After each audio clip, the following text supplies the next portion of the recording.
बिस्मिल्लाहिर्रहमानिर्रहीम अस्सलामुअलैकुम वरहमतुल्लाहि वबरकातुहू। दोस्तों, उम्मीद करता हूँ तमाम दोस्त अहबाब खैरियत से होंगे। आज इंशाअल्लाह आपको बड़ा ही ज़बरदस्त जो है रुक़िया करने जा रहा हूँ। सूरह जिन का ये रुक़िया है।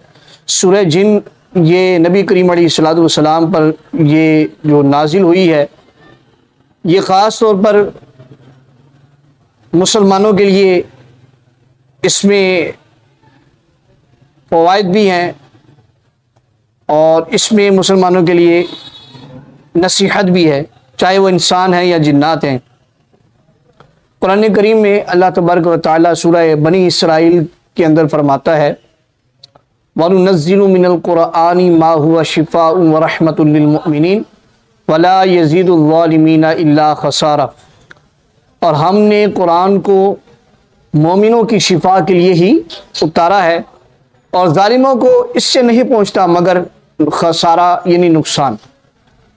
तो जालिम चुके जो शरीर जिन्नात हैं, नुकसान पहुंचाते हैं लोगों को, उनको इससे इंशाअल्लाह नुकसान होगा, वो जल कर राख हो जाएंगे इंशाअल्लाह।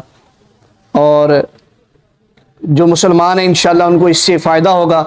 सूरह जिन शरीफ जो है ये असेब के लिए, जिन्नात के लिए, हमजाद के लिए, शयातीन के लिए, जिन्नात वगैरह के लिए, परियों के लिए जो कि तंग करती हैं, डाइन, जोगनी, ये जिन्नात की मुख्तलिफ अक़साम हैं, गंदीलियाँ, ये सब के लिए कफ़ायत करेगी। बहुत ही ज़बरदस्त जो है ये सूरत है और इस सूरत का रुक़िया आज मैं करने जा रहा हूँ। तो इंशाअल्लाह अल्लाह की फ़ज़ल से जो दोस्त अहबाब भी इसको 3 बार सुबह 3 बार शाम सुनेंगे, इसको रुक़िया करवाएंगे, इंशाअल्लाह उनके सर में दर्द होती है वो भी ख़त्म होगी, कंधों पे बोझ ख़त्म होगा, दिल की धड़कन तेज़ होती है वो भी नॉर्मल हालत पे आ जाएगी। ये जिन्नात की वजह से अगर होती है तो हाथ पाँव की तलियाँ जलती हैं तो इंशाअल्लाह वो भी ठीक हो जाएगा। इसी तरह जिन्नात बीमारियाँ जो लगाते हैं इंशाअल्लाह वो बीमारियाँ भी अपने आप ठीक होना शुरू हो जाएंगी। पेट में दर्द रहती है इंशाअल्लाह वो भी दुरुस्त होना शुरू हो जाएगी। इसी तरह जिन्नात शुगर लगाते हैं, कैंसर लगाते हैं, इसके जरासीम आपके जिस्म में ये दाखिल करते हैं, तो इंशाअल्लाह उससे भी आपकी हिफाजत होगी। और इंशाअल्लाह जितने भी जिन्नात आपको तंग करते हैं, शरीर जिन्नात, इंशाअल्लाह वो जल कर राख होंगी। सूरह जिन के जो मौकिलीन है ये बहुत ही पावरफुल मौकिलीन है और दुनिया के अंदर कोई इतने पावरफुल मौकिल जो हैं वो कहीं और नहीं पाए जाते।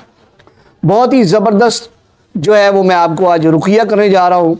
जो दोस्त अहबाब रुक़िया करवाना चाह रहे हैं सर पे हाथ रख लें, आंखें बंद कर लें और जिनको भी जो भी मसला है अपने दिल में तसव्वुर कर लें कि या अल्लाह पाक जो कुछ भी मेरे ऊपर ये मसाइल है, मेरे मसाइल ख़त्म हो जाएं, मुझ पर दियो परी जिन भूत चुड़ैल गुड्डा मसान सिफरी उलूम गंदीलियाँ रागनी जोगनी डाकनी दर्द वजूद हरी मरी मसान जो कुछ भी असलात मेरे ऊपर मौजूद हैं, असलात बद मौजूद हैं, अल्लाह पाक उन सब को जला कर राख कर दे और मेरे जिस्म को आज़ाद फरमा।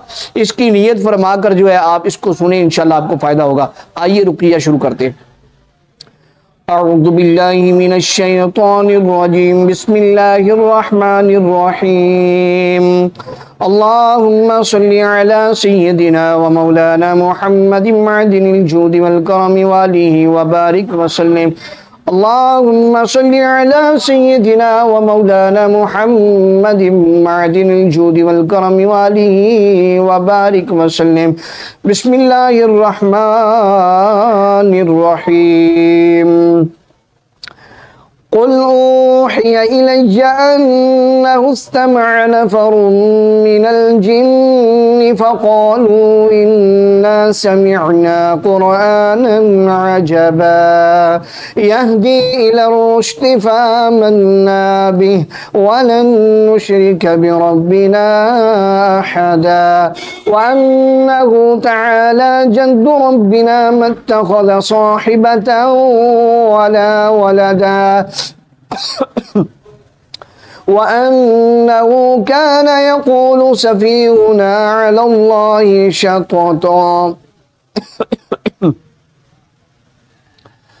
وأنه كان يقول سفيهنا على الله شططا وأنا ظننا أن لن تقول الإنس والجن على الله كذبا وأنه كان رجال من الإنس يعوذون برجال من الجن فزادوهم رهقا وأنهم ظنوا كما ظننتم أن لن يبعث الله أحدا وأنا لمسنا السماء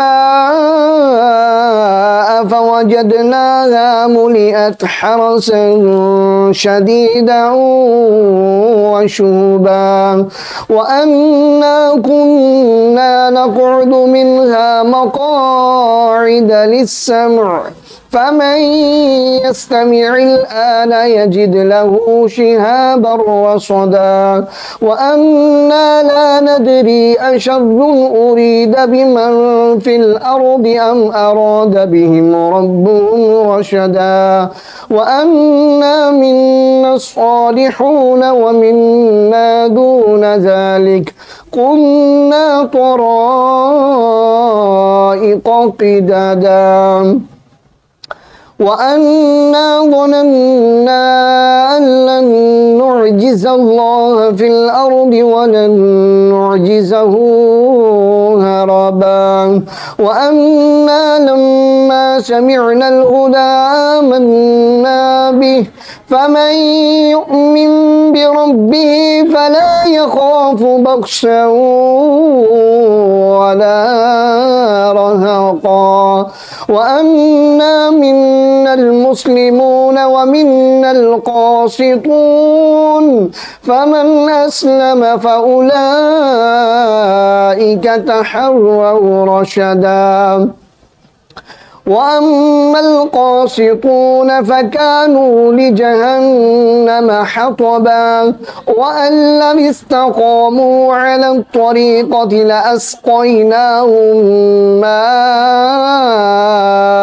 غدقا لنفتنهم فيه ومن يعرض عن ذكر ربه يسلكه عذابا صعدا وأن المساجد لله فلا تدعوا مع الله أحدا وأنه لما قام عبد الله يدعوه كادوا يكونون عليه لبدا قل إنما أدعو ربي ولا أشرك به أحدا قل إنما أدعو ربي ولا أشرك به أحدا قل إني لا أملك لكم ضرا ولا رشدا قل إني لن يجيرني من الله أحد ولن أجد من دونه ملتحدا إلا بلاغا من الله ورسالاته ومن يعص الله ورسوله فإن له نار جهنم خالدين فيها أبدا حتى إذا رأوا ما يوعدون فسيعلمون من أضعف ناصرا وأقل عددا قل إن أدري أقريب ما توعدون أم يجعل له ربي أمدا عالم الغيب فلا يظهر على غيبه أحدا إلا من ارتضى من رسول فإنه يسلك من بين يديه ومن خلفه رصدا ليعلم أن قد أبلغوا رسالات ربهم وأحاط بما لديهم وأحصى كل شيء عددا.